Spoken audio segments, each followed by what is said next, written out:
আসসালামু আলাইকুম, কেমন আছেন সবাই? আশা করি ভালো আছেন। নতুন একটা ব্লগে সবাইকে স্বাগতম। গ্রামের বাসায় গেছিলাম। বাসায় পৌঁছানোর সাথে সাথে আমার হাসব্যান্ড বলল, "চলো একটু বেড়ায় আসি।"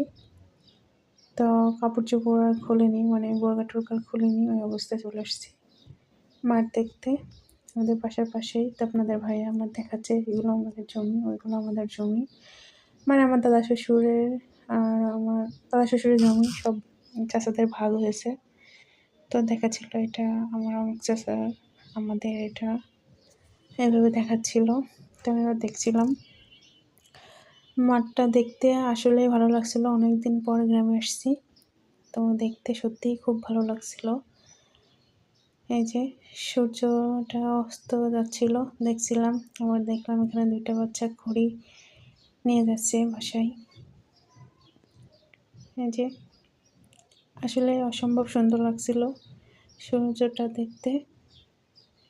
ভুট্টা ক্ষেত, অনেকদিন পর মাঠে এসেছি, অনেক ভালো লাগছিল। তারপর রসের জন্য ভার পেতেছে। এটা হচ্ছে মানে মাঠের রাস্তা, তো তার জন্য এমন রাস্তাটা। এটা হচ্ছে কদবেল গাছ। আমি চিনতে পারছিলাম না, তাই আবার জিজ্ঞাসা করছিলাম যে এটা কী গাছ। এই যে রসের যেন ভার পেতেছে, রস হালকা হালকা বের হচ্ছে। হ্যাঁ, একদম সন্ধ্যা টাইপই হয়ে গেছিলো।